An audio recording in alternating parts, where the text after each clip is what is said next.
الحمدللہ وکفا وسلام علی عبادہ الذین اصطفى اما بعد فاعوذ باللہ من الشیطان الرجیم بسم اللہ الرحمن الرحیم الف لام را کتاب انزلناہ الیک لتخرج الناس من الظلمات الی النور سبحان ربک رب العزت عما یصفون وسلام علی المرسلین والحمد للہ رب العالمین اللہم صلی علی سیدنا محمد وعلی آل سیدنا محمد وبارک وسلم اللہم صلی علی سیدنا محمد وعلی آل سیدنا محمد وبارک وسلم اللہم صلی علی سیدنا محمد وعلی آل سیدنا محمد وبارک وسلم۔ قرآن مجید فرقان حمید اللہ رب العزت کا کلام ہے۔ اس کو تمام کلاموں پر وہی فضیلت حاصل ہے جو خود رب تعالیٰ کو تمام مخلوق پہ حاصل ہے۔ اس قرآن مجید کا پڑھنا بھی عبادت ہے، اس کا پڑھانا بھی عبادت ہے، اس کا سننا بھی عبادت ہے، سنانا بھی عبادت ہے، اس کو یاد کرنا بھی عبادت ہے، حتیٰ کہ اس کو دیکھنا بھی عبادت ہے، اس کے ساتھ ہاتھ لگانا بھی عبادت ہے، اور اس پر عمل کرنا دنیا کی سب سے بڑی عبادت ہے۔ قرآن مجید جہاں پڑھا جاتا ہے فرشتے اس محفل کو گھیر لیتے ہیں، پڑھنے والے کے قریب ہونا شروع ہو جاتے ہیں، اور قریب ہوتے ہیں، اور قریب ہو جاتے ہیں، حتیٰ کہ اتنا قریب ہو جاتے ہیں کہ پڑھنے والے کے ہونٹ کے اوپر اپنے ہونٹ رکھ لیتے ہیں، اس لیے کہ فرشتوں میں صرف ایک فرشتہ ہے جو قرآن پڑھ بھی سکتا ہے، سن بھی سکتا ہے۔ باقی فرشتے سن تو سکتے ہیں لیکن پڑھنے کی طاقت ان کے پاس نہیں ہے۔ اللہ نے یہ طاقت انسان کو عطا فرمائی ہے۔ چھوٹا سا بچہ بھی اس قرآن کو آسانی سے پڑھ لیتا ہے، بوڑھا بندہ بھی اس قرآن کو آسانی سے پڑھ لیتا ہے۔ ایک 2 سال پہلے اسلام آباد میں مسابقہ تھا حفظ کے بچوں کا۔ ایک چھوٹی سی بچی پیش ہوئی جس کی عمر تھی 7 سال۔ وہ آئی اسٹیج کے اوپر مسابقے میں، وہاں جو منصفین بیٹھے ہوئے تھے، فیصلہ کرنے والے حضرات، ان کو اس نے خطاب کرنا شروع کیا کہ آپ میری بات سنیں، میں نے آپ سے ایک بات کرنی ہے۔ وہ حضرات کہنے لگے سوال تو ہم نے کرنا ہے، اور یہ بچی کہتی ہے میں نے سوال کرنا ہے۔ جی بولو کیا کہنا چاہتی ہو؟ دیکھیے میں آپ کو الف لام میم سے لے کے والناس تک پورا قرآن سناؤں گی۔ اس دوران اگر میری غلطی نہیں اٹکن بھی آ جائے تو آپ نے مجھے پاس نہیں کرنا، فیل کر دینا ہے، لیکن اگر اٹکن بھی نہ آئی تو آپ نے مجھے 110 نمبر دینے ہیں۔ یہ حضرات کہنے لگے کہ ہم نے کہا کہ دیکھو ہمارے پاس 100 سے زیادہ نمبر ہی نہیں ہے، ہم تمہیں 100 سے زیادہ کیسے نمبر دے سکتے ہیں؟ نہیں، آپ نے مجھے 110 نمبر دینے ہوں گے۔ وہاں محفل میں سعودی سفیر بھی بیٹھے ہوئے تھے، وہ کہنے لگے کہ یہ بچی کیا کہہ رہی ہے؟ تو ان حضرات نے بتایا کہ یہ بات کہہ رہی ہے کہ اگر میری اٹکن نہ آئی تو آپ مجھے 110 نمبر دینا۔ ہم نے اس کو بتایا ہے کہ ہمارے پاس تو 100 سے زیادہ نمبر ہی نہیں ہے۔ تو سعودی سفیر کہنے لگا کوئی بات نہیں ہے، اس کو 110 دے دینا۔ اب اس نے پڑھنا شروع کیا، پڑھتے پڑھتے درمیان میں ایک جگہ پر زبر کی جگہ زیر پڑھ لی۔ تو یہ جو جج حضرات تھے کہتے ہم نے اس کو روک لیا، بھئی آپ غلط پڑھ رہی ہیں۔ جیسے ہم نے روکا اس کو تو اس نے غصے سے دیکھا کہ آپ لوگ مجھے کیوں روک رہے ہو، میں ٹھیک پڑھ رہی ہوں۔ نہیں تم ٹھیک نہیں پڑھ رہی، نہیں میں ٹھیک پڑھ رہی ہوں۔ اب سعودی سفیر کہنے لگا یہ کیا کہہ رہی ہے؟ ہم نے بتلایا کہ اس نے غلطی کی ہے، زبر کی جگہ زیر پڑھ رہی ہے، اور مان بھی نہیں رہی۔ سعودی سفیر کہنے لگا ایسا کرو کہ یہی رکوع اس کے استاد کو بلا کے اس سے پڑھواؤ۔ چنانچہ استاد صاحب کو بلایا گیا، ان نے وہی رکوع تلاوت کی، ان نے بھی زبر کی جگہ زیر پڑھ لی۔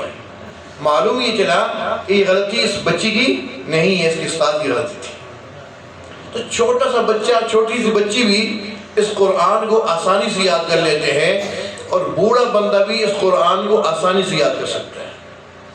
کراچی لیاقت آباد میں ہمارے ایک پیر بھائی تھے، ایک دفعہ ہمارے حضرت کے پاس آئے، کہنے کہ حضرت میرا دل یہ چاہتا ہے کہ میں حافظ بن جاؤں۔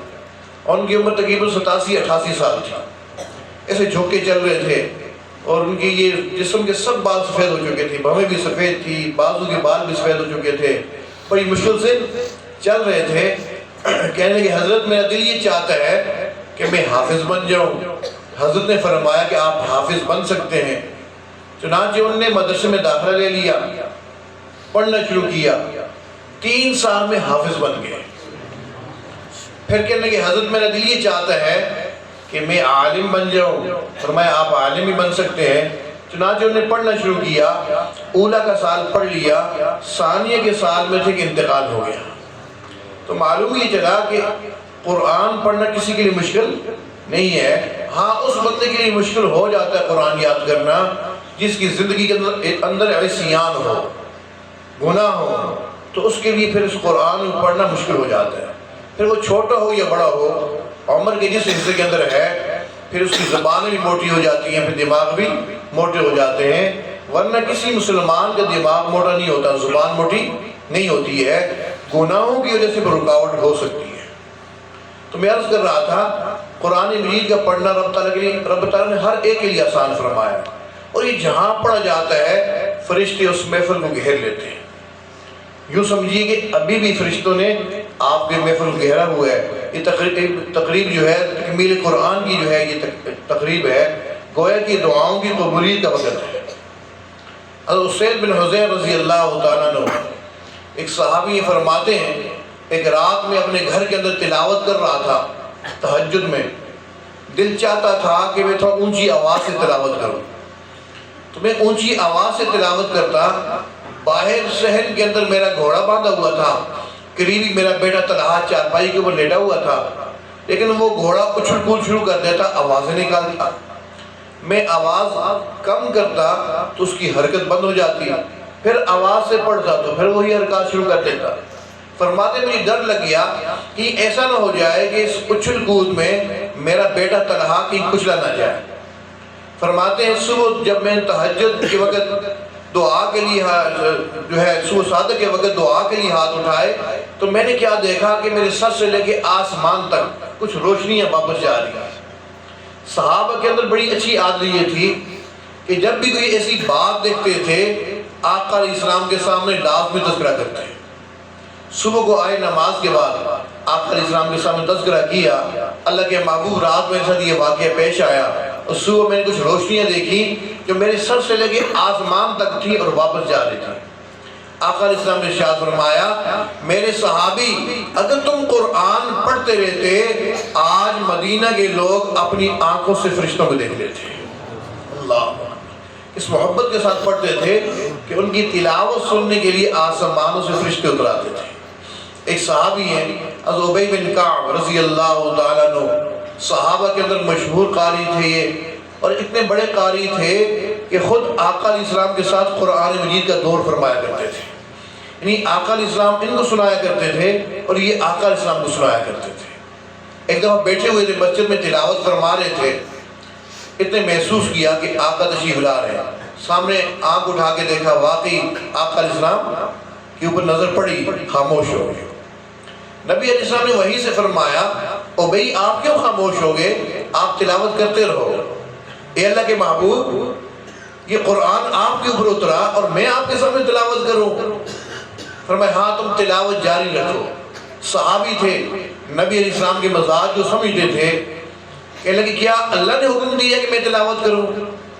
فرمایا ہاں اللہ نے حکم دیا ہے کہ تم تلاوت جاری رکھو۔ پھر کہنے لگے اللہ سمانی، کیا اللہ نے میرا نام لے کے فرمایا ہے؟ فرمایا نعم اللہ سماک، ہاں ابی بن کعب رب نے تیرا نام لے کے فرمایا ہے۔ میرے محبوب ابی بن کعب سے کہو وہ تلاوت جاری رکھے، فرش پہ آپ اس کا قرآن سنیے، عرش پہ خدا اس کا قرآن سنیے۔ اللہ رب العزت ہمیں بھی قرآن مجید کی ایسی محبت عطا فرمائے۔ تو قرآن مجید یہ ذلت کی گہرائی سے اور یہ سریا پہ پہنچانے والی کتاب ہے، اللہ سے بھٹکے ہوں کو اللہ سے ملانے والی کتاب ہے۔ حضرت عمر رضی اللہ تعالیٰ عنہ ایک دفعہ قافلے کے ساتھ مکہ کے قریب ایک وادی تھی، وہاں ایک پہاڑی کے اوپر چڑھ گئے اور قافلہ سارا نیچے کھڑا تھا۔ آپ پہاڑی پہ چڑھ کے دائیں بائیں دیکھ رہے تھے، گرمی بھی شدت کی تھی، کافی دیر گزر گئی، سارے صحابہ پریشان ہیں کہ گرمی اتنی شدید ہے، سارا قافلہ رکا ہوا ہے، پتہ نہیں امیر المومنین کس کو ڈھونڈ رہے ہیں۔ ایک صحابی قریب گئے، امیر المومنین سارا قافلہ نیچے کھڑا ہے، آپ یہاں کس کو دیکھ رہے ہیں؟ حضرت عمر رضی اللہ عنہ فرمانے لگے، میرے ساتھی ایک وقت تھا اس وادی کے اندر میں اونٹ چرانے کے لیے آیا کرتا تھا، شام کو جب اونٹ واپس لے کے جاتا تو میرا والد خطاب مجھے کہتا، عمر تجھے بھی کوئی انسان کہے گا تجھے اونٹ چرانے نہیں آتے، تو خالی پیٹ اونٹوں کو واپس لے آتا ہے۔ آج اللہ رب العزت نے اس قرآن اور اسلام کی بدولت اسی جگہ پر مجھے امیر المومنین بنا کے کھڑا کیا۔ ذلت کی گہرائی سے اور یہ سریا پہ پہنچانے والی کتاب ہے، اللہ سے بھٹکے ہوں کو اللہ سے ملانے والی کتاب ہے۔ قرآن مجید جہاں پڑھا جاتا ہے نا، یہ لوگوں کے دلوں کے اندر اپنا راستہ خود بناتا ہے۔ جیسے دریا کا راستہ کوئی بندہ نہیں بناتا، دریا اپنا راستہ خود بنا لیتا ہے، اسی طرح قرآن مجید بھی جہاں پڑھا جاتا ہے یہ لوگوں کے دلوں کے اندر اپنا راستہ خود بناتا ہے۔ کسی نے کہا اتر کر حرا سے سوئے قوم آیا، ایک نسخہ کیمیا ساتھ لایا، وہ بجلی کا کڑکا تھا یا صوت ہادی کہ جس نے عرب کی زمین ساری کی ساری ہلا دی۔ آقا علیہ السلام کے پاس کافر لوگ آتے تھے، نبی علیہ السلام ان کے سامنے کوئی لمبی چوڑی تقریر نہیں فرماتے تھے، تلا علیہم القرآن، قرآن مجید کی چند آیات تلاوت فرماتے تھے، جو بھی سنتا تھا وہیں بیٹھ جایا کرتا تھا۔ ہم تو مسلمان لوگ بیٹھے ہوئے ہیں، کافر بھی طلب کے ساتھ توجہ کے ساتھ اس قرآن کو سن لیتے ہیں، رب تعالیٰ اس کے دل کو بھی نرم فرما دیتے ہیں۔ 1984 میں ہمارے حضرت تشریف لے گئے ہوئے تھے امریکہ میں۔ اس زمانے میں مصر سے قاری عبدالباسط رحمہ اللہ بھی تشریف لائے ہوئے تھے، جن کی ہم تلاوت سنتے ہیں، کتنی بہترین انداز کے اندر تلاوت کرتے تھے۔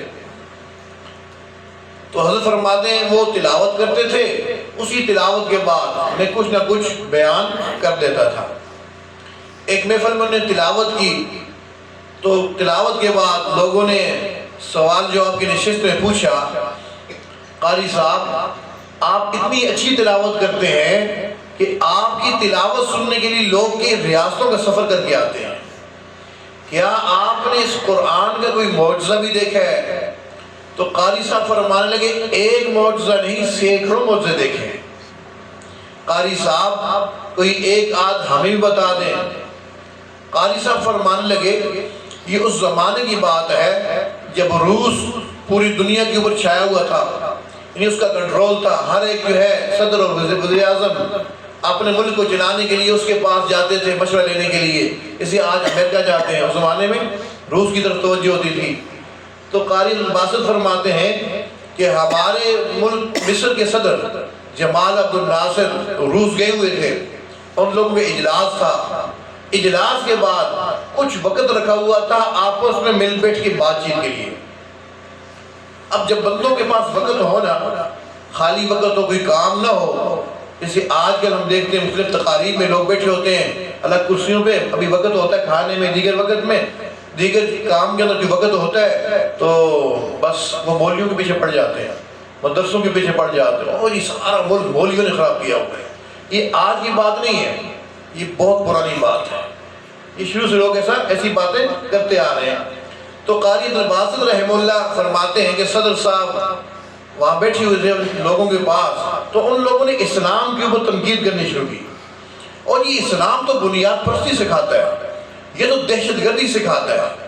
ارے جمال عبد الناصر تجھے کیا ہو گیا ہے؟ تو اس قرآن کو لیے پھر رہا ہے، تو ہماری تھیوری پڑھ، ہماری سرخ کتاب لے لے، تیرے ملک کے اندر سائنسی ترقی ہو جائے گی، ریلوے کی لائنیں بچ جائیں گی، ایئرپورٹ بن جائیں گے، سڑکوں کی جال بچ جائیں گی، یہ ہو جائے گا وہ ہو جائے گا۔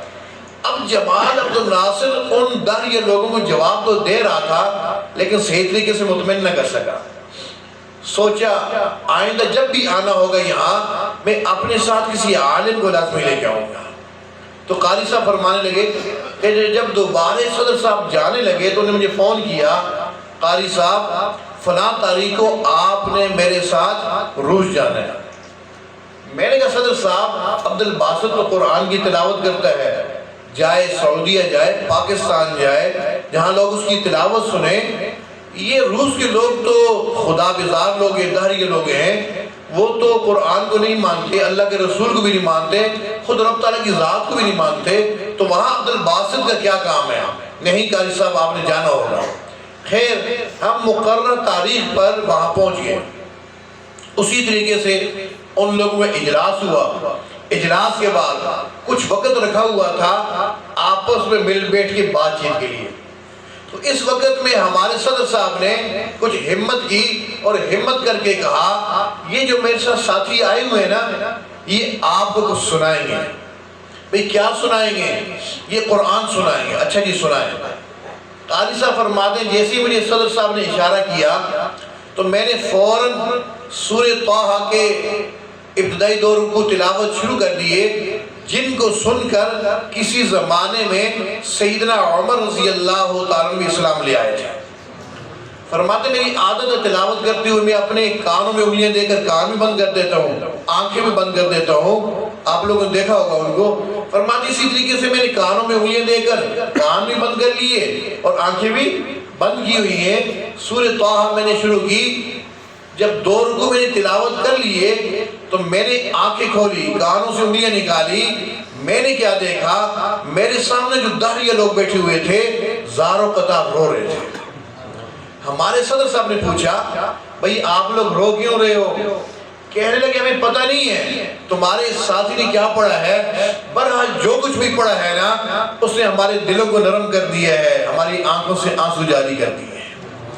کافر بھی اس قرآن کو سنتا ہے، اس کا دل بھی نرم پڑ جاتا ہے۔ اے مسلمان تو رمضان میں پورا قرآن سن لیتا ہے، الف لام میم سے لے کے والناس تک پورا قرآن سنتا ہے، لیکن تیری زندگی میں تبدیلی نہیں آتی۔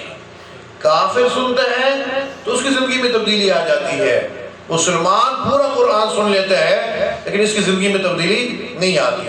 سوچنے کی بات ہے نا۔ علماء نے لکھا اس کی وجہ یہ ہوتی ہے کہ جب دل کے اوپر گناہوں کی میل کچیل ہوتی ہے تو پھر اس بندے کو قرآن مجید کی نورانیت نہیں پتہ چلتا۔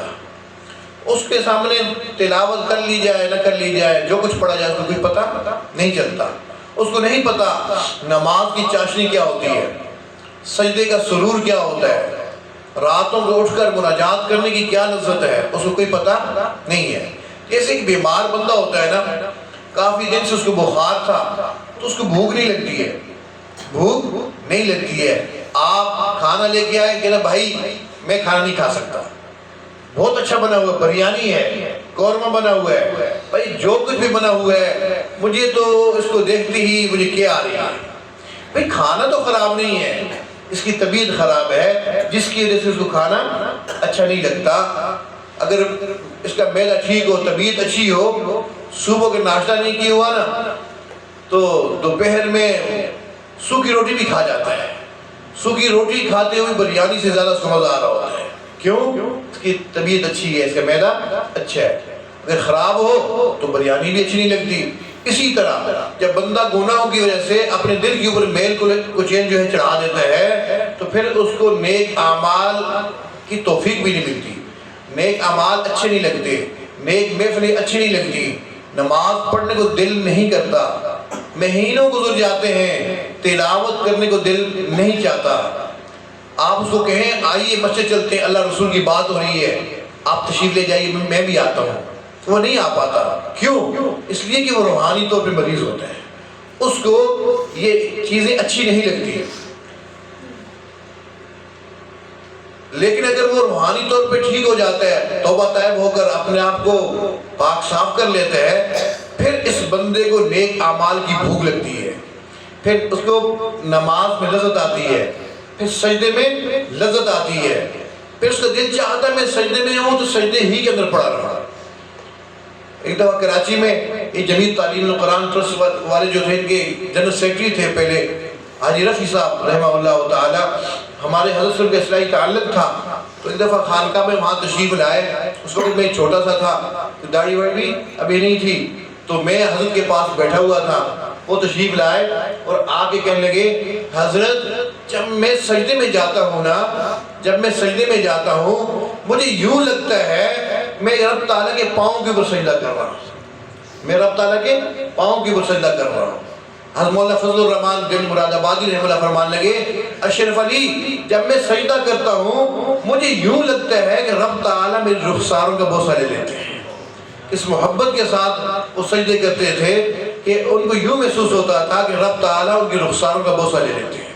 ہم بھی رب تعالیٰ سے مانگے اللہ ہمیں بھی کوئی ایسا سجدہ نصیب فرما، ہمیں بھی تلاوت کی لذت نصیب فرما۔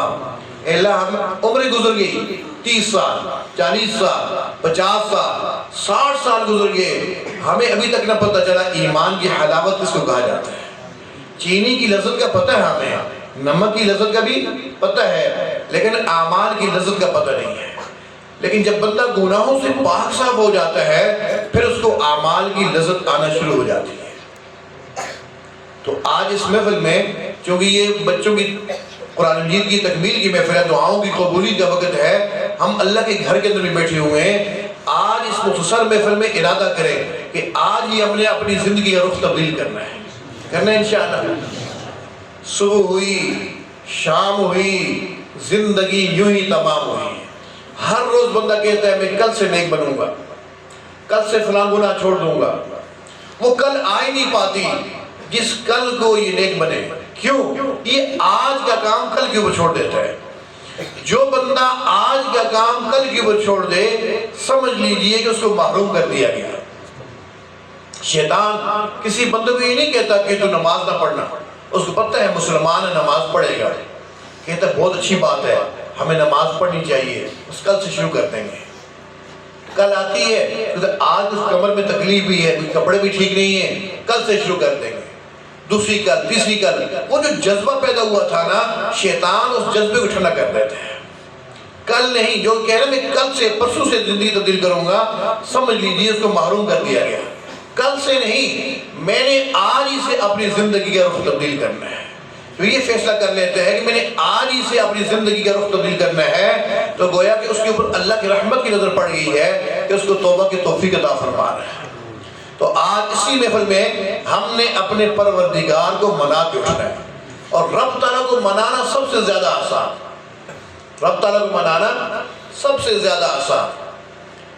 دنیا میں سارے لوگ چھوڑ دیتے ہیں، حتیٰ کہ باپ بھی چھوڑ دیتا ہے، سکے بھائی بھی چھوڑ دیتے ہیں، لیکن ایک ہستی ہوتی ہے جس کو ماں کہا جاتا ہے۔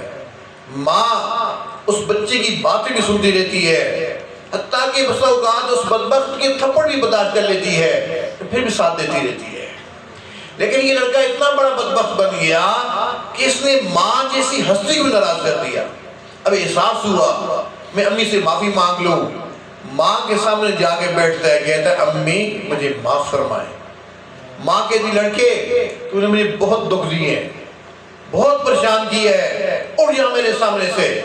پھر کہتا امی معاف کر دینا، بیٹا تجھے میں نے کہہ دیا میں معاف نہیں کر سکتی، تو میرے سامنے آگے بیٹھا ہے، میرے تن بدن میں آگ لگی ہے، یہ ایسا نہ ہو جائے میرے منہ سے بددعا کے لفظ نکل جائے۔ جب دیکھتے ہیں نا ماں معاف کرنے کے اوپر نہیں آ رہی ہے، اس کی آنکھوں میں آنسو آ جاتے ہیں۔ ماں اپنی اولاد کے آنسو نہیں دیکھ سکتی کہ جی اچھا رو نہیں، معاف کر دیا۔ رب تعالیٰ اتنا کریم پروردگار ہے، اتنا کریم پروردگار ہے، رب تعالیٰ فرماتا ہے میرے بندو گناہ کر کر کے تم اپنا دل اتنا سخت کر بیٹھے ہو، تمہیں میرے سامنے رونا بھی نہیں آتا، ارے تم رونے جیسی شکل ہی بنا لو، رونے جیسی شکل ہی بنا لو، میں اس شکل کو قبول کر کے تمہارے سارے گناہ معاف کر دوں گا۔ لہٰذا آج پکا ارادہ کریں دل ہی کے اندر کہ اللہ آج کے بعد ہم آپ کی نافرمانی نہیں کریں گے۔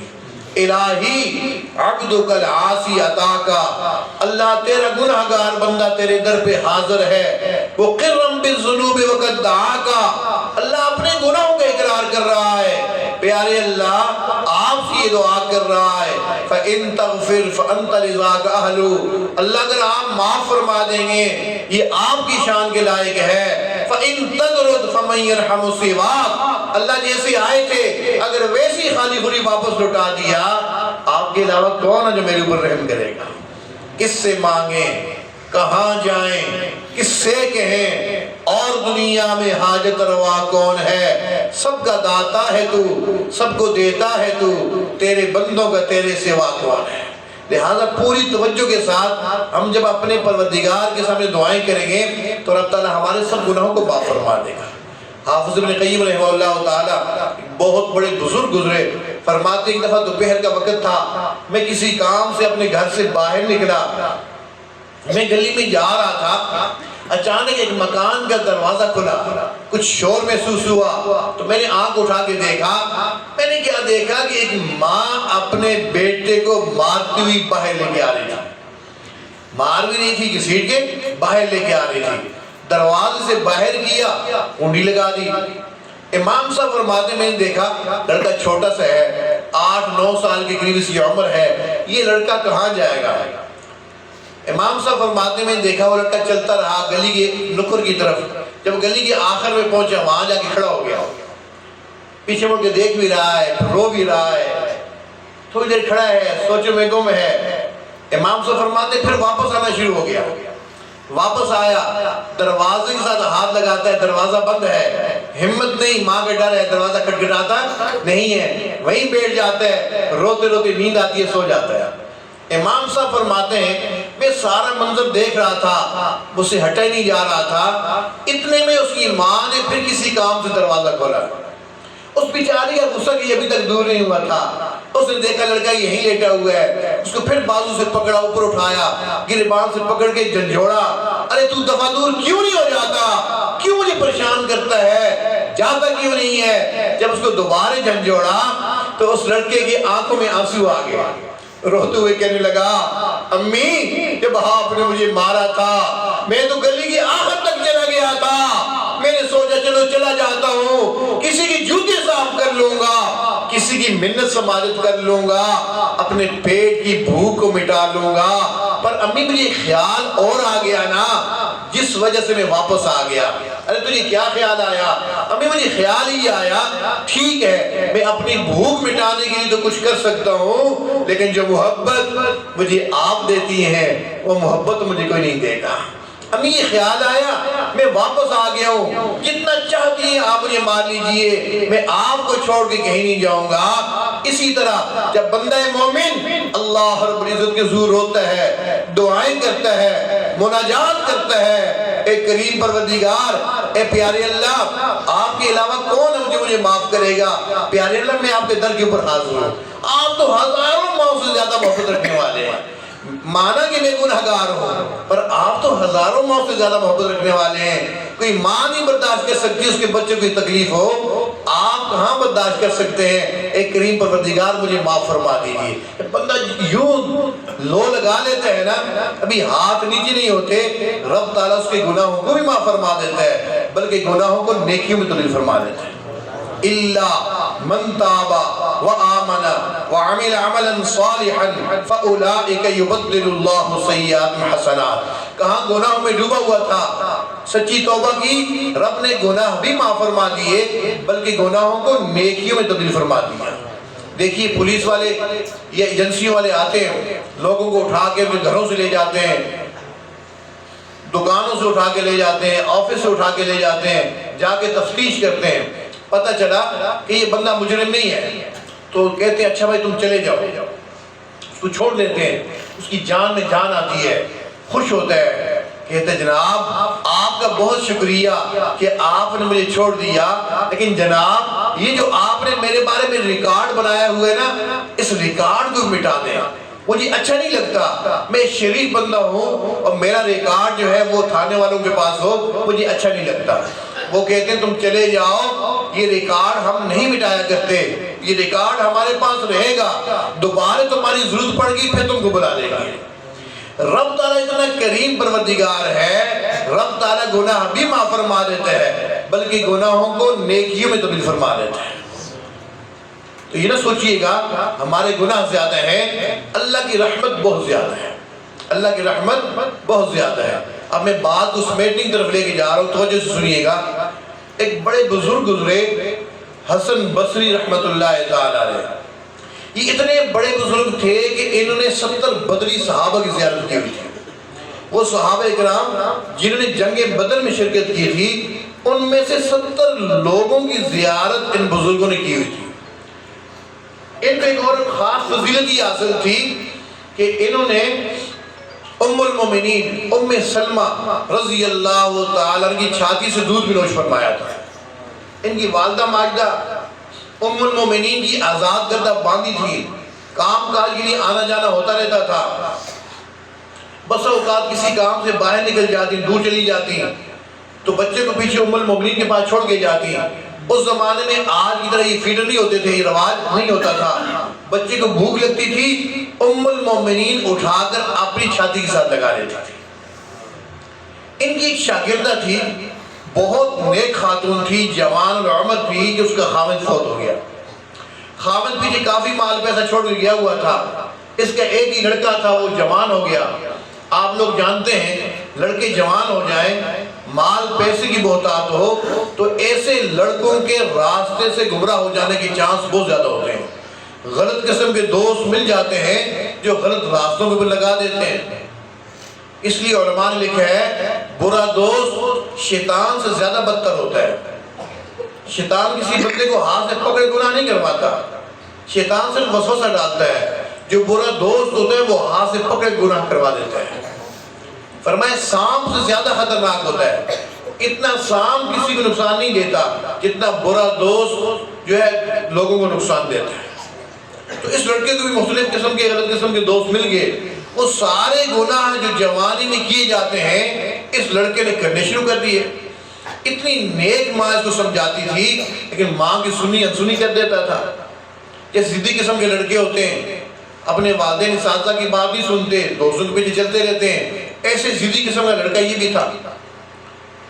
خیر وہ اپنے شیخ، اپنے مرشد حسن بصری رحمہ اللہ جیسے بزرگ ان کی خدمت میں بھی لے کے جاتی، اتنے بڑے بزرگ بھی سمجھاتے لیکن ان کی بھی سنی انسنی کر دیتا۔ خیر گناہ کر کر کے اس لڑکے نے اپنی صحت خراب کر دی۔ اتنی صحت خراب ہو گئی کہ اس کے لیے اٹھنا بیٹھنا مشکل ہو گیا۔ سمجھ گیا کہ میری موت کا وقت قریب ہے۔ ماں سے کہنے لگا امی مجھے لگ یوں رہا ہے کہ میری موت کا وقت قریب آ چکا ہے، امی مجھے موت سے بہت ڈر لگ رہا ہے، امی آپ حضرت کو بلا لیجئے تاکہ حضرت مجھے توبہ کے کلمات پڑھا دیں، میں توبہ تائب ہو کر دنیا سے جانا چاہتا ہوں۔ ماں ہوتی ہے، اولاد جیسی بھی ہو۔ وہ حضرت کی خدمت میں پھر پہنچ گئی۔ علماء نے لکھا ہے کہ اس وقت حضرت درس حدیث دے رہے تھے، ہزاروں طلبہ حدیث سن رہے تھے کہ اچانک یہ عورت آ گئی۔ ہاں بی کیسے آنا ہوا؟ حضرت میرا بیٹا بہت زیادہ بیمار ہے اور وہ موت کو قریب تصور کر رہا ہے، اس نے مجھے بھیجا کہ جا کے حضرت کو بلا کے لے آؤ تاکہ حضرت مجھے توبہ کے کلمات پڑھا دیں، میں توبہ طائب ہو کر جانا چاہتا ہوں۔ حضرت فرمانے لگے ارے بیوی کیوں اس کی باتوں میں آ جاتی ہو؟ کتنی دفعہ تم مجھے اس کے پاس لے کر گئی، کتنی دفعہ اس کو میرے پاس لے کے آئی۔ وہ بات سمجھنے والا نہیں ہے، وقت ضائع کرنے والا ہے۔ اگر میں بھی چلا جاؤں، میری بات بھی نہ سنے تو میرا وقت بھی ضائع ہوگا، ان لوگوں کا وقت بھی ضائع ہوگا۔ حضرت نے پھر درس حدیث شروع فرما دی تو اس نے دروازے سے نکلتے ہوئے کہا حضرت جب میں گھر سے آ رہی تھی تو اس نے پیچھے سے آواز دے کے یہ بھی کہا تھا امی جب آپ حضرت کی خدمت میں پہنچ جاؤ اور حضرت کو یہ بھی بتا دینا کہ اگر اس دوران میں فوت ہو جاؤں تو میرا جنازہ بھی حضرت ہی پڑھائے۔ حضرت فرمایا کچھ غصے میں تھے تو حضرت نے کہہ دیا اس سے کہہ دینا اگر فوت ہو گیا میں نے اس کے جنازے میں نہیں آنا۔ یہ بات سن کر وہ عورت واپس ہوگی، واپس تو جا رہی ہے، رو رہی ہے، سوچوں میں گم ہے، روتے روتے دروازے کے اوپر پہنچی، اندر لڑکے نے دیکھا ماں آ تو رہی ہے کہ زار و قطار رو رہی ہے۔ لڑکے نے پوچھا امی کیا بات ہے؟ امی کیا بات ہے، آپ اتنا کیوں رو رہی ہو؟ اس کی والدہ نے کہا لڑکے تو تو اتنا بڑا بدبخت ہے، حضرت نے کہہ دیا ہے اگر وہ فوت ہو جاتا ہے میں نے اس کے جنازے میں نہیں آنا۔ کیسی لڑکی نے یہ بات سنی، اس کی آنکھوں میں آنسو آ گئے، روتے ہوئے کہنے لگا امی امی جب میں فوت ہو جاؤں تو آپ اپنے سر کا دوپٹہ میرے گلے کے اندر باندھ لیجئے گا، پھر مجھے پورے بصرہ کی گلیوں کے اندر گھسیٹیے گا اور یہ اعلان کیجئے گا کہ اتنا بڑا بدبخت ہے کہ اس کے جنازے میں حسن بصری نہیں آنا چاہتے۔ جیسی اس لڑکی نے یہ بات کی روح نکل گئی۔ اتنے میں دروازے پہ دستک ہونا شروع ہو گئی، کون؟ میں حسن بصری آیا ہوں۔ حضرت وہ تو فوت ہو گیا ہے۔ ہاں ہاں جب تم میرے پاس سے واپس آ گئی تھی نا تو میں قیلولہ کرنے کے لیے لیٹا، مجھے خواب میں بتایا گیا حسن بصری تو میرا کیسا ولی ہے، حسن بصری تو میرا کیسا دوست ہے کہ آج میرا ایک دوست فوت ہو گیا ہے، تو اس کے جنازے میں نہیں جانا چاہتا؟ یاد رکھ اگر تو اس کے جنازے میں نہیں جائے گا میں تیری ولایت کی نسبت چھین لوں گا۔ معلوم نہیں اس نے مرتے مرتے کیسی توبہ کی ہے کہ رب تعالیٰ نے مرتی ولایت کا مقام عطا فرما دی ہے۔ تو یہ نہیں سوچنا کہ ہمارے گناہ زیادہ ہیں، اللہ کی رحمت بہت زیادہ ہے، اللہ کی رحمت بہت زیادہ ہے۔ اللہ رب العزت ہم سب کے سب گناہوں کو معاف فرمائے، ہمیں نیکی تقوی والی زندگی نصیب فرمائے، پرہیزگاری والی زندگی نصیب فرما دے۔ رب تعالیٰ ان بچوں کے جن کے قرآن مجید کی تکمیل ہوئی ان سب کو عالم قرآن بنائے، ناشر قرآن بنائے، داعی قرآن بنائے، عاشق قرآن بنائے۔ رب تعالیٰ ان کے صدقے ہم سب کو قرآن مجید کا عشق نصیب فرما دے۔ وآخر دعوانا ان الحمد للہ رب العالمین۔ یہ توبہ کی قبولیت کا وقت ہے، میں توبہ کے کلمات پڑھا دیتا ہوں، سب حضرات سچے دل کے ساتھ اخلاص کے ساتھ یہ توبہ کے کلمات پڑھ لیں تاکہ رب تعالی ہم سب کے سب گناہوں کو معاف فرمائے اور آئندہ کے لیے ہمیں نیکوکاری والی زندگی نصیب فرما دے، پرہیزگاری والی زندگی نصیب فرما دے۔ میں پہلے خطبہ پڑھوں گا، اس کو سنیے گا، پھر جو کلمات پڑھاؤں گا وہ کلمات میرے ساتھ ساتھ پڑھتے رہیے گا۔ الحمدللہ وکفا وسلام علی عبادہ الذین اصطفیٰ اما بعد۔ پڑھیے بسم اللہ الرحمن الرحیم۔ لا الہ الا اللہ محمد رسول اللہ، اشہد ان لا الہ الا اللہ وحدہ لا شریک لہ واشہد ان محمدًا عبدہ ورسولہ۔ آمنت باللہ وملائکتہ وکتبہ ورسلہ والیوم الآخر والقدر خیرہ وشرہ من اللہ تعالی والبعث بعد الموت۔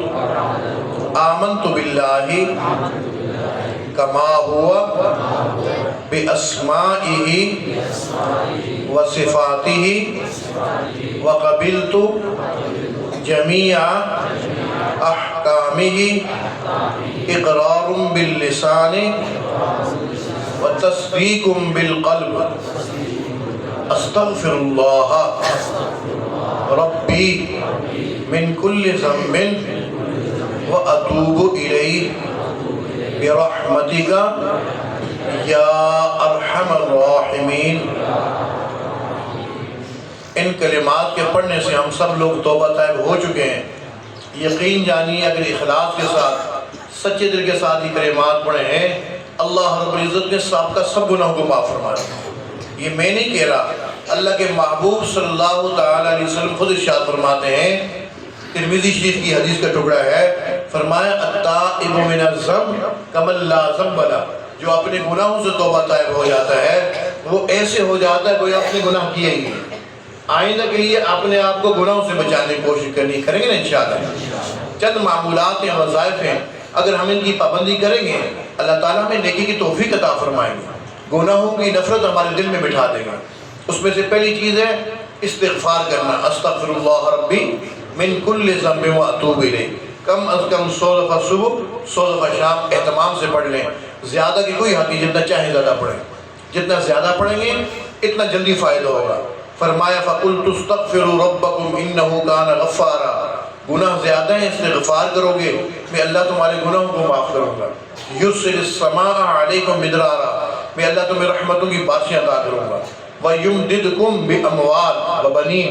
میں اللہ تمہاری مالی تنگدستی بھی دور کروں گا، تمہیں نرینہ اولاد بھی عطا کروں گا. وَيَجْعَلْ لَكُمْ جَنَّاتٍ وَيَجْعَلْ لَكُمْ أَنْهَارًا. میں اللہ تمہیں اچھی فصلیں بھی دوں گا، تمہیں پینے کے لیے نہریں اور چشمے بھی عطا کروں گا. جس زمانے کے اندر بندہ کسی قسم کی ٹینشن کے اندر گرا ہوا ہے، گھر کی ٹینشن، کاروبار کی پریشانی، اولاد کی پریشانی، کسی قسم کی پریشانی ہے، اگر چند دن کثرت کے ساتھ استغفار کرے گا اللہ تعالیٰ اس کی پریشانی کو دور فرما دے گا. جو میں آپ سے بات کہہ رہا ہوں، میں ہر بیان کے بعد تفصیلاً لوگوں کو یہ عمل استغفار کا بتاتا ہوں. الحمدللہ ایسے ایسے لوگ جو خودکشی پہ اترے ہوئے تھے، ان نے اس استغفار کے جو ہے وظیفے کے اوپر عمل کیا، اللہ نے ان کو خودکشی سے بچایا. یہ آپ کے تھر کے علاقے کے اندر 2 سال غالباً پہلے کی بات ہے، میں آیا ہوا تھا تو ایک بزرگ مجھے کہنے لگے کہ حضرت میں کسی جگہ جاب کر رہا تھا، وہ نوکری ختم ہو گئی، اب کی جاب شاب نہیں مل رہی ہے، خود بیمار بھی ہوں، بوڑھا بھی ہوں، میری بچیاں جوان. یہ جو ایک چورا سامنے نظر، چورا، یہ چورا جو ہے جو آپ کے گھر ہوتا ہے نا گھاس والا، یہ ایک ہے. اس کے علاوہ میرے پاس کچھ بھی نہیں ہے، اور اتنی بھی طاقت نہیں کہ میں ایک یہ کمرہ یہ چورے والا اور بنا لوں. حضرت کوئی آمدن تو ہے نہیں ہے، تو میں ظاہر گھر تو چلانا ہے، میں مختلف دکانداروں سے ادھار جو ہے اٹھا کے لاتا تھا. وہ ایک بند کر دیتا کہ بھی پیسے زیادہ ہو گئے ہیں، میں دوسرے سے شروع کر دیتا، وہ بند کرتا، تیسرے شروع کر دیتا. اب حضرت حالت یہ ہو گئی ہے، میں جس طرف نکلتا ہوں نا تو ہر ایک آواز دیتا ہے کہ بھائی میرے پیسے کب واپس کرو گے. حضرت بہت پریشان ہوں، کیا کروں. میں نے سوچا آپ کے ساتھ مشورہ کر لوں. تو میں نے کہا بھائی آپ اس بڑھاپے میں کہاں جاؤ گے، مجھے تو کچھ سمجھ نہیں آ رہی. گھر بھی تمہارا یہاں وہ اکیلی جگہ پر ہے، بچیاں تم کہتے جوان ہیں، ان کو چھوڑ کے کیسے نکلو گے. میرے ذہن میں یہ آتا ہے کہ تم ایک چلہ استغفار کا کاٹ لو، 1.25 لاکھ دفعہ استغفار پورا کرو، روز 2-3 ہزار 4,000 مرتبہ استغفار پڑھ لو. مجھے اللہ سے امید ہے کہ رب تعالیٰ تمہاری پریشانی دور کرے گا. خیر میں چلا گیا، 2-3 مہینے گزرے ہوں گے، رمضان کے مہینہ تھا غالباً. میں اسلام آباد میں تھا کہ ان کا فون آیا کہ حضرت صاحب اب دوبارہ جب آپ تھر آؤ گے نا تو آپ نے میرے گھر میں رہنا ہے. میں نے کہا بھائی تمہارا تو وہ ایک ہی چورا ہے، اس میں کیسے ہم رہیں گے، تم نہیں سنبھالتے میں کیسے آؤں گا. نہیں حضرت وہ جو آپ مجھے بتا کے گئے تھے نا استغفار والا عمل، وہ تو میں نے کرنا شروع کر دیا تھا. حضرت میرے گھر کے اوپر لنٹر پڑ چکا ہے، میری ساری بچیوں کا رشتہ جو ہے وہ نکاح رشتہ بھی ان کا منسوخ ہو چکا ہے، یعنی ان کے کہیں نہ کہیں رشتہ بھی طے ہو چکا ہے. حیران، اللہ اکبر، رب تعالیٰ کیسے کیسے جو ہے پریشان لوگوں کے یہ معاملات حل فرماتے ہیں. یوں سمجھیے میں آپ کو مثال دے رہا ہوں، اگر میں آپ کو یہ سب واقعات بتاؤں نا تو 2-3 گھنٹے اور گزر جائیں گے. صرف میں آپ کو یہ بتاتا ہوں کہ اگر میں نے 100 بندے کو یہ عمل بتایا ہے، الحمدللہ 95 نہیں 97% لوگوں نے مجھے واپس جواب ہی دے دیا کہ حضرت الحمدللہ اللہ نے ہماری پریشانی دور فرما دی ہے. تو جس قسم کوئی ٹینشن پریشانی ہے کہیں بھی جا کے رونے کی ضرورت نہیں ہے، چند دن ٹکا کر اپنے پروردگار کے سامنے آپ استغفار کریں، اللہ تعالی ہماری پریشانی دور فرما دے گا. البتہ 100 دفعہ صبح 100 دفعہ شام کی تو اپنے معمولات میں شامل کریں. دوسری چیز ہے آقا علیہ السلام کے اوپر درود شریف پڑھنا. نبی علیہ السلام نے درود شریف خود سکھائے. ایک مختصر سا درود شریف ہے، اللہم صلی علی سیدنا محمد وعلی آل سیدنا محمد وبارک وسلم. اب کتنا مختصر سا درود شریف ہے، 10 منٹ میں تسبیح ہو سکتی ہے. اگر ہم زیادہ نہیں پڑھ سکتے 100 دفعہ صبح 100 دفعہ شام اہتمام سے پڑھیں گے انشاءاللہ. حدیث میں آتا ہے معاشر کے میدان میں حساب کتاب چل رہا ہوگا، جن کے اعمال اچھے ہیں وہ جنت میں جا رہے ہیں، جن کے اعمال ٹھیک نہیں ہیں ان کو جہنم میں بھیجا جا رہا ہے. اتنے میں اچانک آدم علیہ السلام آواز دیں گے یا احمد. آقا علیہ السلام کو آخرت میں احمد کے نام سے پکارا جائے گا. تو نبی اسلام ارشاد فرماتے ہیں میں پوچھوں گا یا ابل بشر، اے انسانوں کے ابا آپ کیا ارشاد فرمانا چاہتے ہیں؟ احمد تیرے کو امتی کو جہنم کی طرف فرشتے گھسیٹ کے لے کے جا رہے ہیں۔ آقا علیہ السلام شاہ فرماتے ہیں جیسی میں سنوں گا نا تو میں اپنی چادر کو مضبوطی سے باندھوں گا۔ پرانے زمانوں میں یہ قمیص شلوار کے جو رواج نہیں ہوتے تھے، ایک چادر نیچے باندھ لیتے تھے، ایک اوپر اوڑھ لیتے تھے، تو نبی اسلام آسان انداز میں سمجھا رہے ہیں کہ میں چادر کو مضبوطی سے باندھوں گا اور ان کے پیچھے تیز تیز جاؤں گا، آواز دوں گا روکو روکو یہ میرا امتی ہے۔ وہ کہیں گے نہیں نہیں ہم رک نہیں سکتے، ہم جہنم کے ذمہ دار فرشتے ہیں، زبانیہ ہمارا نام ہے، جو کام ہمارے سپرد لگتا ہے اس کو پورا کر کے چھوڑتے ہیں۔ آقا علیہ السلام ارشاد فرماتے ہیں جب رکیں گے نہیں نا، قربان جائیے آقا علیہ السلام پر، فرماتے جب رکیں گے نہیں پھر میں کیا کروں گا، میں اپنا ہاتھ داڑھی کے اوپر رکھوں گا اور یوں عرش کی طرف دیکھوں گا۔ عرب میں نا جب کوئی بندہ دوسرے کے سامنے داڑھی کے اوپر ہاتھ رکھ لیتا ہے، دوسرا بندہ سمجھ جاتا ہے یہ معذرت کر رہا ہے، جیسے ہمارا کوئی تھوڑی پکڑ لیتا ہے، کوئی ہاتھ جوڑ لیتا ہے، ہر علاقے کا اپنا اپنا رواج ہوتا ہے۔ تو آقا علیہ السلام آسان انداز میں بتا رہے ہیں کہ میں اپنی داڑھی کے اوپر ہاتھ رکھوں گا، یوں عرش کی طرف دیکھوں گا اور عرض کروں گا اللہ آپ نے فرمایا تھا نا کہ میں تجھے امت کے سلسلے میں رسوا نہیں کروں گا، اللہ میرے امتی کو جہنم کی طرف لے کے جا رہے ہیں۔ آواز آئے گی رک جاؤ محمد کی بات کو سنو صلی اللہ تعالی علیہ وسلم۔ آقا علیہ السلام ارشاد فرماتے ہیں میں کہوں گا اس کو واپس لے کے آؤ یہاں ترازو کے پاس۔ جب ترازو کے پاس واپس لے کے آئیں گے اس کے اوپر کپ کپی تاری ہوگی، گھبراہٹ تاری ہوگی، پھر میں کیا کروں گا، میں اپنی چادر کے کونے سے ایک کاغذ کا پرزہ نکالوں گا،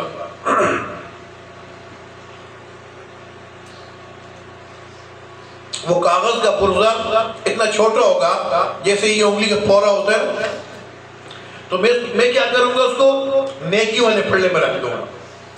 جیسی نیکیوں والے پلڑے میں رکھوں گا نیکیوں والا پلڑا جھک جائے گا، اعلان ہو جائے گا کہ یہ بندہ اب نیک بن گیا ہے لہٰذا اس کو جنت کی طرف لے جاؤ۔ جنتی فرشتے آ جائیں گے لے جانے کے لیے، یہ کہے گا ذرا رک تو جاؤ مجھے پتہ تو کرنے دو یہ نورانی چہرے والا یہ پیارا انسان کون ہے جس نے اتنی بڑی نیکی میرے ساتھ کی۔ آقا علیہ السلام ارشاد فرماتے ہیں یہ سوچ کے وہ میرے قریب آنا شروع ہو جائے گا، جب قریب پہنچے گا کہے گا اے نورانی چہرے والے انسان، او پیارے انسان اور روشن چہرے والے کریم شخص آپ کون ہیں؟ میں بتاؤں گا میں تمہارا نبی محمد ہوں صلی اللہ تعالی علیہ وسلم۔ تم دنیا میرے اوپر درود پڑھتے تھے، میں امانت رکھتا رہتا تھا، آج جب میں نے دیکھا کہ تم پھنس گئے ہو وہ امانت میں تجھے واپس لوٹا دی۔ اگر ہم زیادہ نہیں پڑھ سکتے کم از کم 100 دفعہ صبح 100 دفعہ شام اہتمام سے پڑھیں گے انشاءاللہ۔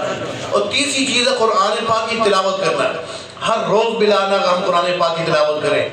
جن نے قرآن نہیں پڑھا ہوا کوئی شرم کی بات نہیں ہے، ہم اپنے علماء قراء کے پاس جائیں گے حضرت ہمیں تجوید کے ساتھ قرآن پاک سکھا دیجیے۔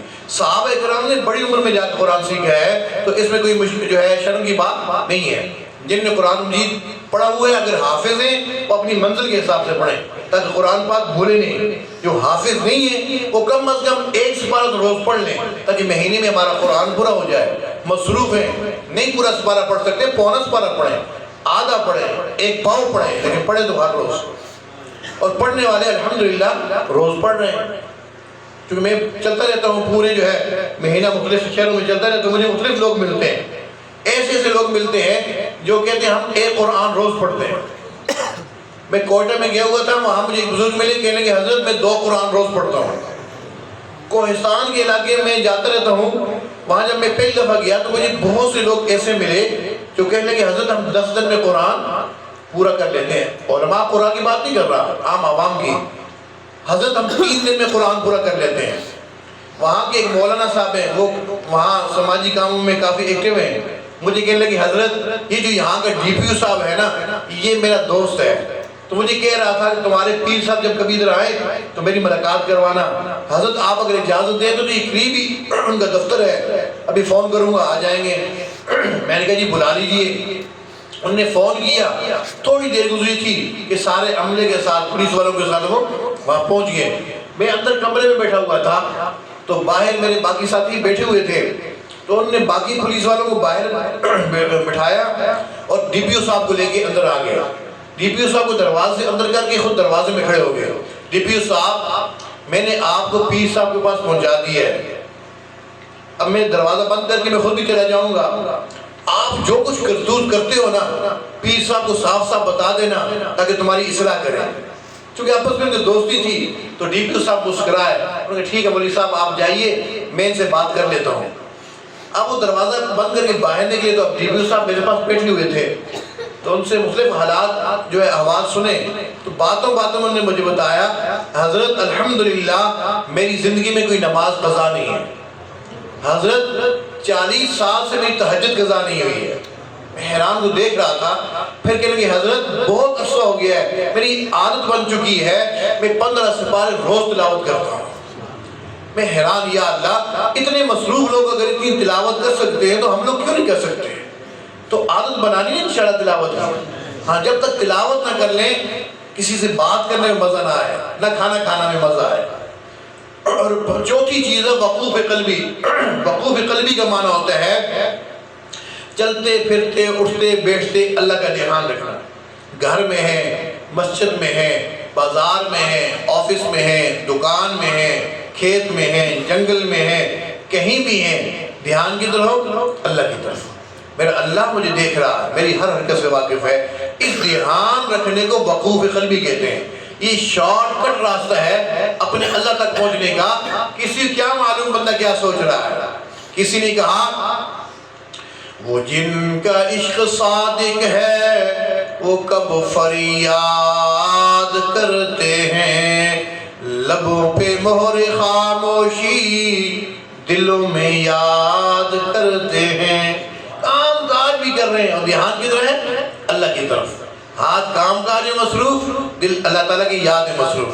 اگر ہم مسنون دعاؤں کا اہتمام کریں گے، یعنی جس وقت کی جو دعا آقا علیہ السلام نے بتلائی ہوئی ہے، ہم اس موقع کے اوپر وہ دعا پڑھنے کی عادت بنا لیں گے تو یہ وقوف قلبی کی نعمت آسانی سے حاصل ہو جائے گی۔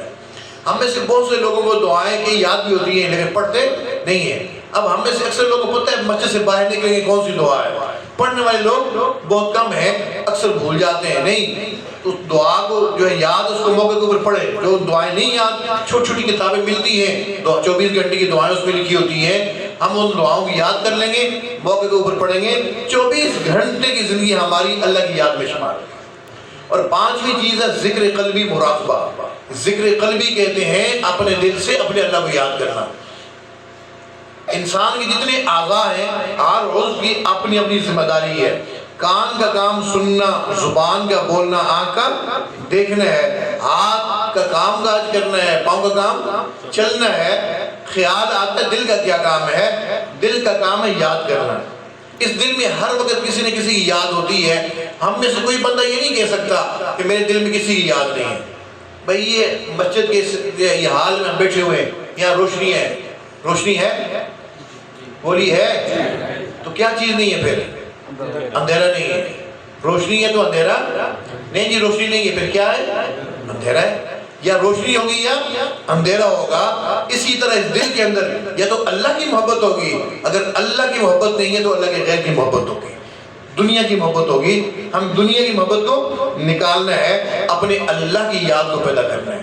اس کا طریقہ یہ ہے کہ انسان کی یہاں بائیں طرف، بائیں دستان سے بالکل نیچے 2 انگلی نیچے انسان کا دل ہوتا ہے، اس کے اوپر یہ خیال رکھ کے بیٹھنا ہوتا ہے کہ اللہ کی رحمت آ رہی ہے، دل میں جا رہی ہے، دل سے گناہوں کی ظلمت سیاہی دور ہو رہی ہے، اور دل شکر کے طور پہ کہہ رہا ہے اللہ اللہ اللہ، میں اس کو سن رہا ہوں۔ دل اللہ نہ کہہ رہا، میں اس کو سن رہا ہوں۔ سننے کی کوشش کرنی ہے، زبان سے پڑھنا نہیں ہے۔ بہتر طریقہ یہ ہوتا ہے صبح و شام جب بھی ہمیں وقت مل جائے، کم از کم 15-20 منٹ کے لیے ہم اپنی آنکھیں بند کر کے دل کی طرف متوجہ ہو کے بیٹھ جائیں اور یہ سوچ رکھیں دل اللہ کہہ رہا میں اس کو سن رہا ہوں۔ اس کو کہتے ہیں ذکر قلبی، ذکر خفی، ذکر سری۔ قرآن مجید میں اس کے بارے میں آتا ہے وَاذْكُرْ رَبَّكَ فِي نَفْسِكَ أَيْ فِي قَلْبِكَ، تو یاد کر اپنے رب کو اپنے دل میں، اپنے من میں۔ جب بندہ چند دن پابندی کے ساتھ یہ ذکر قلبی شروع کر دیتا ہے، کچھ ہی دنوں کے بعد اس کا دل کہنا شروع کر دیتا ہے اللہ اللہ اللہ۔ بندے کو خود فیل ہوتا ہے، محسوس ہوتا ہے۔ جب دل ذاکر ہو جاتا ہے تو انسان کے سارے اعضاء ذاکر ہو جاتے ہیں۔ دل غافل ہو تو سارے اعضاء غافل ہوتے ہیں۔ حدیث میں آتا ہے چور جب چوری کر رہا ہوتا ہے زانی زنا کر رہا ہوتا ہے اس وقت مومن نہیں ہوتا. کیا مطلب؟ یعنی ایمان کا استحضار نہیں ہوتا. اگر ایمان کا استحضار ہوتا تو گناہ نہ کرتا. گویا دل غافل ہو گیا تھا جس کی وجہ سے باقی اعضاء بھی غافل ہو گئے, گناہ کر بیٹھے. تو اس طریقے سے اگر ہم پابندی کے ساتھ چند دن پابندی کے ساتھ کریں گے, تھوڑی عرصے کے بعد یہ کہنا شروع کر دے گا بشرط کہ پابندی کے ساتھ ہم کریں. یہ نہیں ایک دن کیا پھر چھوڑ دیا, پھر کیا پھر چھوڑ دیا, نہیں, پابندی کے ساتھ آپ کرنا شروع کریں. اور آخری چیز ان لوگوں کے لیے جو باقاعدہ بے توبہ کرتے ان کے لیے ہوتا ہے وہ پھر اپنے شیخ مرشد سے رابطہ بھی رکھیں, اپنے حالات اچھے برے وہ جو بھی ہو بتا کے رہنمائی لیتے رہیں. آج کے زمانے میں رابطہ رکھنا کوئی مشکل کام نہیں ہے. شیطان وسوسے ڈالتے, یار تم تو تھر میں بیٹھے ہو, پیر صاحب کشمیر میں بیٹھا ہوا ہے, تیری کیسے ملاقات ہوگی, اتنے دور کے پیر تو تم نے پکڑ لیا. یہ سب شیطانی معاملات ہیں, بہت آسان کام ہے. اللہ نے یہ راستہ اس زمانے میں بہت آسان کر دی ہے. ایک بٹن دبائیں رابطہ ہو جاتا ہے. آپ امریکہ میں بیٹھے ہو, کینیڈا میں بیٹھے ہو, یا تھر سے نہ کمل کے اندر لیٹ کری, ایک بٹن دبائیں گے فوراً 1 منٹ کے اندر کیا ہو جاتا ہے, رابطہ ہو جاتا ہے. تو آج کے زمانے میں رابطہ رکھنا کوئی مشکل کام نہیں ہے. تو رابطے میں یہی بتانا ہوتا ہے, حضرت میں نے وقت کلمات پڑھے تھے, معمولات کر رہا ہوں, فائدہ ہو رہا نہیں ہو رہا, گناہوں سے جان چھوٹ رہی ہے نہیں چھوٹ رہی, نیکی میں دل لگ رہا نہیں لگ رہا, اس کسی کو کہتے ہیں رابطہ شیخ. اللہ رب العزت ان معمولات کے اوپر ہمیں پابندی کی توفیق نصیب فرما دے. اب دعا سے پہلے جو میں نے بتایا نا ذکر قلبی, اس کو مراقبہ بھی کہتے ہیں, چند منٹ کے لیے ہم اس کی پریکٹس کر لیتے ہیں, مشق کر لیتے ہیں. سب حضرات تھوڑی دیر کے لیے اپنی آنکھیں بند کر کے دل کی طرف متوجہ ہو کے بیٹھ جائیں. یوں سوچیں کہ اللہ کی رحمت آ رہی ہے, دل میں جا رہی ہے, دل سے گناہوں کی ظلمت اور سیاہی دور ہو رہی ہے, اور دل شکر کے طور پہ کہہ رہا ہے اللہ اللہ اللہ.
لگا دنیا کا میلہ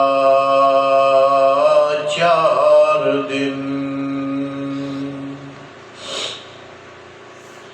ہے لگا دنیا کا میلہ 4 دن, دیکھ لو اس کا تماشا 4 دن, کیا کرو گے قصر عالی شان کو کہ جب ہے اس میں ٹھکانہ 4 دن.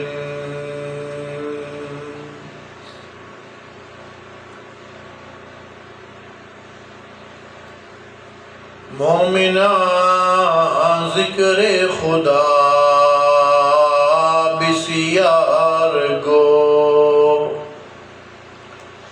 تابیابی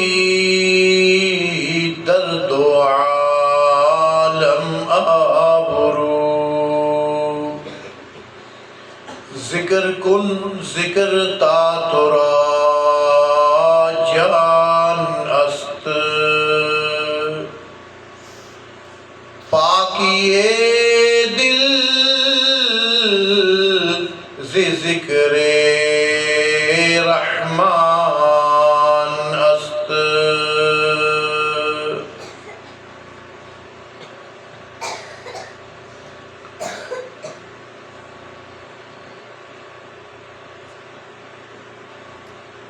جگہ جی لگانے کی دنیا نہیں ہے، یہ عبرت کی جا ہے تماشا نہیں ہے۔ جگہ جی لگانے کی دنیا نہیں ہے، یہ عبرت کی جا ہے تماشا نہیں ہے۔ ایک دن مرنا ضرور ہے آخر موت، ایک دن مرنا ضرور ہے آخر موت، کر لے جو کرنا ہے آخر موت۔ کل نفس ذائقۃ الموت، کل نفس ذائقۃ الموت۔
لا الہ الا اللہ محمد رسول اللہ۔ دعا فرما لیجئے، ہمتاً متوجہ ہو کے دعا کیجئے، خوب رو رو کے دعا کیجئے۔ تھوڑی دیر کے لیے اپنے ساتھ والوں کو بھول جائیے، یہ نہ سوچیے میں دعا کر رہا ہوں، میرا ساتھ والا میری دعا کو سن رہا ہوگا۔ ساتھ والے کو بھول جائیے، اپنے رب کے ساتھ دعا لگا لیجئے۔